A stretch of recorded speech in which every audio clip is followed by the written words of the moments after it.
நமச்சிவாயம். ஜெய் வராகி. உலகம் முழுவதும் வாழக்கூடிய வாராகி டிவி நேயர்கள் அனைவருக்கும் உங்கள் தாம்பரம் வாராகி ஈசனேசன் சுவாமிகளுடைய நல்லாசிகள், வாழ்த்துக்கள். ஜெய் வராகி, ஜெய் ஜெய் வராகி. அன்பு பக்தர்களே, குடும்ப பிரச்சனைகள் நிறைய அன்பர்கள் கேட்டுக்கொண்டதற்கு இணங்க இந்த முறை நம்ம ஏன்னா எனக்கு வரக்கூடிய ஃபோன் கால்ஸ் பார்த்திங்கன்னா வெளிநாடுகள்லேருந்து வரக்கூடிய ஃபோனாக இருக்கட்டும், அல்லது வெளி மாநிலங்கள், நிறைய ஃபோன் கால்ஸ் பார்த்திங்கன்னா குடும்ப பிரச்சனைகள் தான் பெருசாக இருக்குது. இன்றைக்கி கால சூழ்நிலை குடும்பத்தில் நிம்மதி இல்லாமல் இருக்கா சாமி. அது ஆண்களாக இருக்கலாம், பெண்களாக இருக்கலாம், திருமணத்துக்கு முன்பாக இருக்கலாம், திருமணத்துக்கு பின்பாக இருக்கலாம், காதலர்களாக இருக்கலாம், இல்லை காதலிக்கிறதால பெற்றோர்களுக்கு அப்பா அம்மாவுக்கு வரக்கூடிய பிரச்சனையாக இருக்கலாம், குடும்ப கௌரவமாக இருக்கலாம். அப்போ எனக்கு ஒரு ஃபோன் கால்ஸ் வருதுன்னா இதுதான் ஒன்று, பொண்ணை பற்றி பேசுகிறாங்க, இல்லை பையனை பற்றி பேசுகிறாங்க, இல்லை மாப்பிள்ளையை பற்றி பேசுகிறாங்க, அப்படி இல்லைன்னா வீட்டுக்காரை பற்றி பேசுகிறாங்க, அப்படி இல்லைன்னா கணவன் மனைவியை பற்றி பேசுகிறாரு, மாமியாரை பற்றி பேசுகிறாரு. இன்றைக்கி ஏன் கிரக சூழ்நிலை, கால சூழ்நிலை ஒரு நிம்மதியான வாழ்க்கை இல்லை? ஏன் அந்த நிம்மதியான வாழ்க்கை இல்லை? நாம் என்ன தப்பு செஞ்சோம்? நமக்கு ஏன் இப்படி நடக்குது? நாமளும் மற்றவங்களைப் போல ஒரு ஹாப்பியாக, ஒரு கலர்ஃபுல்லாக, ஒரு நிம்மதியான வாழ்க்கை ஏன் நமக்கு கிடைக்கல? ஸோ நம்மளுடைய மிஸ்டேக் என்ன அப்படிங்கிறத தெரிஞ்சுக்கிறதுக்கு நிறைய அன்பர்கள் உலகம் முழுவதும், வேர்ல்டு வைடு நிறைய ஃபோன் கால்ஸ். குறிப்பாக பார்த்தீங்கன்னா கணவன் மனைவி பிரச்சனைகள். ஒருத்தருக்கு ஒருத்தர் கல்யாணம் ஆகி 10 வருஷம், 15 வருஷம், 20 வருஷம் வாழ்ந்தவங்களாக கூட அந்த கேது தசையோ, கேது புத்தியோ, அல்லது செவ்வாய் தசை, இல்லை பாதகாதிபதி தசை, இதெல்லாம் வரும்போது ஆட்டோமேட்டிக்காக பிரிவு ஏற்படுது. எப்போ முதிர்ந்த வாழ்க்கையில் 20 வருஷம் வாழ்ந்ததுக்கு பிறகு, இல்லை 30 வருஷம் வாழ்ந்ததுக்கு பிறகு, வயோதிக பருவத்தில். ஆனால் இப்போ நியர்பையாக கல்யாணம் பண்ணாங்க, ஒரு 6 மாதம் தான் ஆகுது, 2 வருஷம் ஆகுது, ஒரு 5 வருஷம் ஆகுது, ஒரு குழந்தை இருக்கும். மனைவி ரொம்ப கணவனை மதிக்காமல் இருக்கிறது. அந்த ஆம்பளைக்கு ஒரு வீட்டில் மரியாதையே இருக்காது. அது அந்த ஆம்பளையுடைய மனவேதனை இருக்கே, அது சொல்லி மாளாது. இவ்வளோ கஷ்டம், அவ்வளோ கஷ்டம்னு வீட்டுக்குள்ளே ஒரு ஆம்பளைக்கு ஒரு மரியாதை இல்லைன்னா அந்த ஆணுடைய மனநிலை எவ்வளோ கவலை, கஷ்டப்படும்ன்றது நமக்கு தான் தெரியும். அப்போது குழந்தை பிறந்தது சாமி, வேணுமுன்னே கூட்டு போய் வச்சுருக்காங்க, மாமியார் பண்ணுற வேலை, வேணுமுன்னே இழுத்து போயிட்டாங்க சாமி, கம்ப்ளைண்ட் கொடுக்க வச்சுட்டாங்க, போலீஸ் கேஸ் ஆகுது, அந்த மாதிரி பொண்ணு அது கிடையாது, என்னை விட்டு பிரிஞ்சு இருக்காது அப்படின்லாம் அவர் வருத்தப்படுவார். இன்னொரு பக்கம் பார்த்திங்கன்னா ஒரு குடும்பத்தில் அந்த மனைவி ஆங்கினவங்க அந்த குடும்பத்தையே எடுத்து தன் தலையில் போட்டு சுமப்பாங்க, குடும்பத்துக்காகவே உழைப்பாங்க. ஆனால் ஒன்று கணவர் மதிக்க தெரியாது, அம்மாவோட சேர்ந்துட்டு ஏதாவது ஒன்று பண்ணுவார், இல்லை கணவர் சப்போர்ட் இருக்கும், மாமனார் மாமியார் சப்போர்ட் இருக்காது. அப்போ ஆணாக இருந்தாலும் பெண்ணாக இருந்தாலும் வீட்டில் உழைச்சி கஷ்டப்பட்டு நமக்கு ஒரு அவமரியாதை ஏற்படுது, நமக்கு ஒரு வீண்பழி வருது, ஒரு நல்ல பேர் இல்லைனாக்கா உழைச்சி அதாவது சம்பாரித்து கொடுத்து குடும்பத்தை காப்பாற்றி அப்போ கூட ஒரு நல்ல பேர் இல்லை, அவப்பெயர் தான் ஏற்படுது, வீண்பழி தான் வருதுனாக்கா இதெல்லாம் சரி பண்ணிக்கணும். கஷ்டப்படணும்னு அவசியம் இல்லை. அப்போ அதே போல் தான் பிள்ளைங்களுடைய படிப்பாக இருக்கலாம், திருமணமாக இருக்கலாம், கல்யாணமாக, பசங்களுக்கு இன்னும் கல்யாணம் ஆகலை, அதனால் எனக்கு மனசு கஷ்டமாக இருக்குது.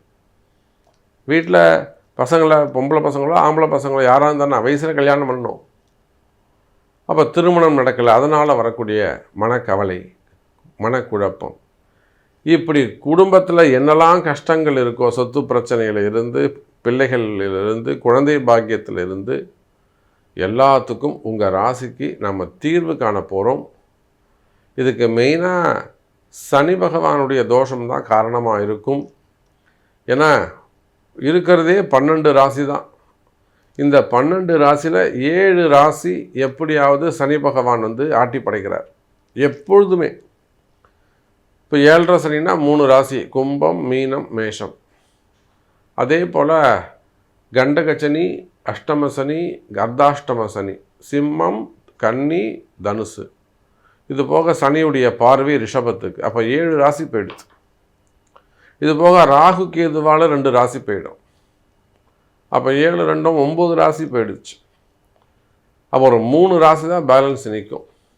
அப்போ எப்படி பார்த்தாலும் 12 ராசிக்கும் இருக்கக்கூடிய குடும்ப பிரச்சனைகள், வீண்பழி அவமானங்கள், வீட்டில் மரியாதை இல்லாமல் இருக்கிறது, இது எல்லா பிரச்சனைக்கும் தீர்வு தனித்தனியாக பார்க்கலாம் வாருங்கள். விருச்சக ராசி. விருச்சக ராசி என்பர்களே, அற்புதமான கால நேரம். குடும்ப பிரச்சனைகளுக்கு நல்ல தீர்வு காணக்கூடிய நேரம் பிறந்திருக்கிறது. எனக்கு தெரியும், விருச்சக ராசி என்பர்கள் பொதுவாக கௌரவமான ஒரு கூழு குடித்தாலும் கஞ்சி குடித்தாலும் ஏழ்மையாக இருந்தாலும் கௌரவத்தை விட்டு கொடுக்காதவங்க, நிம்மதியாக வாழணும்னு நினைக்கக்கூடியவர்கள் நம்முடைய விருச்சக ராசி அன்பர்கள். கௌரவம் தாங்க எனக்கு முக்கியம் அப்படின்னு சொல்லக்கூடியவங்க தான் விருச்சக ராசி அன்பர்கள். ஆனால் பாருங்கள், விருச்சக ராசி அன்பர்களுக்கு என்ன ஆச்சுனாக்கா, குடும்பத்தில் அடுத்து சில பிரச்சனைகள். பசங்களுக்கு வாழ்க்கை சரியில்லாமல் இருக்கலாம், வாழ்க்கை துணை சரியில்லாமல் இருக்கலாம், ஒரு 2 மருமகளாக இருக்கலாம், பெரிய மருமக அல்லது சின்ன மருமக அல்லது சின்ன மாப்பிள்ளை பெரிய மாப்பிள்ளை, அந்த மாதிரி இருக்கலாம். ஏதோ ஒன்று, ஒரு வாழ்க்கை உயர்ந்து ஒரு வாழ்க்கை தாழ்ந்து இருக்கலாம். இல்லை ஒரு பொண்ணு நல்லபடியாக செட்டில் ஆகிட்டு இன்னொரு மறு பொண்ணுக்கு மாப்பிள்ளை சரியாக அமையாமல் மறு வாழ்க்கை அமையாமல் இருக்கலாம். 2வது திருமணத்திற்காக காத்திருக்கலாம். புரியுதுங்களா? 2வது திருமணத்திற்காக காத்திருக்கக்கூடியவங்களாக நீங்கள் இருக்கலாம். தொடர்ந்து மாப்பிள்ளை பார்க்குற சாமி எனக்கு மாப்பிள்ளை அமையலை, தொடர்ந்து பொண்ணு பார்க்குற சாமி எனக்கு பொண்ணு அமையலை, காலதாமதம் ஆகிட்டே போகுது. இதனால் மனசில் குடும்பத்தோட நிம்மதி இல்லை, மகிழ்ச்சி இல்லை, நிம்மதி இல்லாமல் இருக்கிறது. அதே போல தான் தொழில், குடும்பத்தில் தொழில் சரியாக இல்லாமல் இருக்கிறது, தொழிலில் பிரச்சனை வர்றது. மெயினாக பசங்களுக்கு திருமணம் ஆகாமல் இருக்கிறது விருச்சக ராசியை பொறுத்தவரையிலும். இல்லை திருமணமாகி குழந்தை பிறக்காமல் இருக்கிறது. இந்த குழந்தை பாக்கியத்துக்கு நான் நிறைய பதில் சொல்லியிருக்கிறேன். நீங்கள் எங்கேயும் போயிட்டு நீங்கள் எவ்வளோ பெரிய ஜோசியரை பார்த்தாலும் சரிதான், அவங்க ஏதோ அவங்களுக்கு முடிஞ்சதை சொல்ல போகிறாங்க. ஆனால் இந்த கணவன் மனைவி இருவருடைய ஜாதகமும் அங்கு பேசும். நீங்கள் ட்ரீட்மெண்ட்டுக்கு போங்க, ஐவிஎஃப்க்கு போங்க, இன்னும் கூட ஹையர் ட்ரீட்மெண்ட்டுக்கு போங்க. ஆனால் அதுக்கு பணம் கட்டுறதுக்கு முன்பாக இப்போ நம்ம போனால் ட்ரீட்மெண்ட்டுக்கு போனால் ஜெயிக்கலாமா, போனால் நமக்கு கிடைக்குமா, இதைத்தான் நீங்கள் எதிர்பார்க்கணும். அப்போ குழந்தை பாக்கியம் முக்கியம். கல்யாணம் 6 வருஷம் ஆகுது சாமி, இன்னும் பசங்களுக்கு குழந்தை இல்லை, எப்படியாவது பாருங்கள் சாமி, ஏதாவது ஒரு பரிகாரம் சொல்லுங்கள், வம்சம் தலைக்கணும். அப்போ குழந்தை பாக்கியம் இல்லையா, கவலை வேண்டாம் விருச்சக ராசி என்பர்களே. குழந்தை பாக்கியத்துக்கான காலம் குரு 9க்கு வராரு. நிம்மதியான ராசியில் விருச்சக ராசியும் உண்டு. உங்கள் குடும்ப கஷ்டம் எதுவாக இருந்தாலும் சரிதான், குடும்பத்தில் உங்களுக்கு மரியாதை இல்லாமல் இருந்தாலும் சரிதான், நான் குடும்பத்துக்காக குறிப்பாக விருச்சக ராசி அன்பர்கள், அது ஆணாக இருந்தாலும் பெண்களாக இருந்தாலும் குடும்பத்துக்குன்னு தன்னை அர்ப்பணிச்சுப்பாங்க. வெளியிலேருந்து வந்த பொண்ணாக இருந்தாலும் சரிதான், வெளியிலேருந்து வந்த மாப்பிள்ளையாக இருந்தாலும் சரிதான். விருச்சக ராசியில் ஒரு மாப்பிள்ளை வந்தாருன்னா அவர் அந்த குடும்பத்தை தூக்கி போட்டு காப்பாற்றுவார், தலை நிமிர்ந்து வாழ வைப்பார்.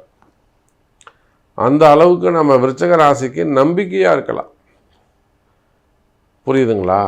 அப்போது வெளியிலிருந்து வந்தவங்க நம்ம குடும்பத்தை எடுத்து காப்பாற்றி தோல் மேலே போட்டு காப்பாற்றுவாங்க.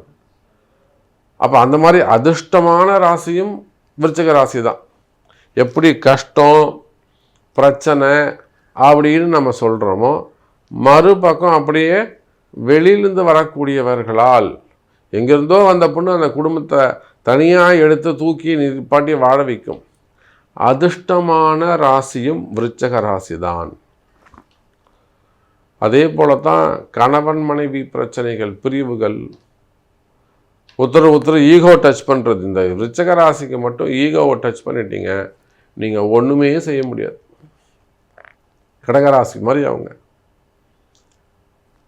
செவ்வாவுடைய ராசி அந்த நான் தான் அப்படிங்கிறதுல ரொம்ப ஸ்ட்ராங்காக இருப்பாங்க. அனுஷ நட்சத்திரம் பொறிஞ்சு தள்ளிடும், பேசி வேலையை முடிச்சிடும். கேட்டை அமைதியாக இருந்து வேலையை நடத்தும், அமைதியாக இருந்து வச்சு செய்யும். விசாகம் அதே போல தான், மன்னிச்சு விட்டா மாதிரி இருக்கும், ஆனால் உங்களை மன்னிக்கவே மன்னிக்காது. அப்போ முன்கோபிகள்னு கூட சொல்லலாம் இந்த விருச்சிக ராசியை, அந்த அளவுக்கு.